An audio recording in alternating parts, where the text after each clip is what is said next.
Magandang umaga po sa ating lahat. Narito ang ating weather update para sa araw ng Martes, October 14, 2025. Sa ngayon, patuloy ang pag-iral ng easterlies or yung mainit at malinsangan na hangin na nanggagaling sa dagat Pasipiko dito sa may Luzon at Visayas. Samantala, meron tayong minomonitor na low pressure area dito sa labas ng ating Philippine Area of Responsibility. Ito ay huling namataan sa layong 1,785 kilometers east ng Southern Mindanao. Sa ngayon, medium chance ito na maging isang ganap na bagyo, meaning mababa yung chance niya ng development into a tropical cyclone within the next 24 hours. Pero sa mga susunod na araw, tumataas yung posibilidad na ito yung maging isang ganap na bagyo.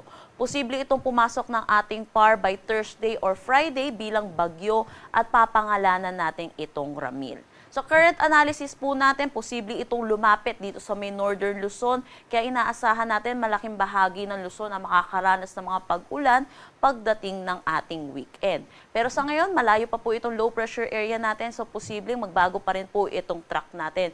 Patuloy natin itong imomonitor.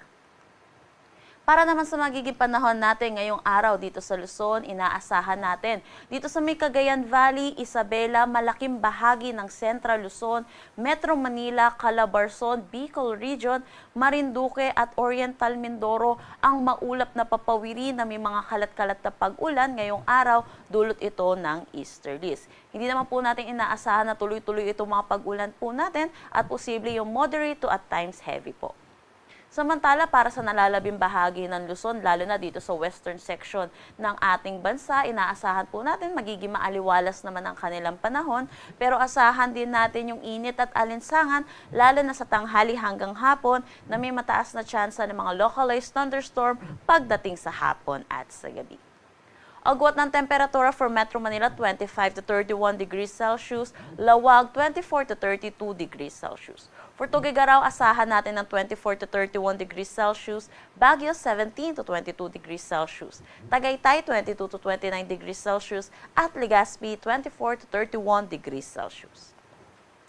Para naman dito sa Eastern Visayas, dulot din ng easterlies, inaasahan natin mataas ang tsansa ng kanilang mga pag-ulan ngayong araw. Samantala, para naman dito sa Palawan, nalalabing bahagi ng Visayas at buong Mindanao, magiging maaliwalas din ang kanilang panahon. Pero asahan nga din po natin yung init at alinsangan, lalo na sa tanghali hanggang hapon, na may mga tsansa po ng mga localized thunderstorm pagdating sa hapon at sa gabi. Ugaliin po natin magdala ng payong, pananggalan sa init at mga pag-ulan, lalo na sa hapon at sa gabi. Agwat ng temperatura for Calayan Islands at Puerto Princesa, 25 to 32 degrees Celsius. Dito sa Iloilo, 24 to 31 degrees Celsius. For Cebu at Tacloban, 25 to 31 degrees Celsius. Cagayan de Oro, 25 to 32 degrees Celsius. For Davao, 24 to 33 degrees Celsius. At Zamboanga, 24 to 33 degrees Celsius.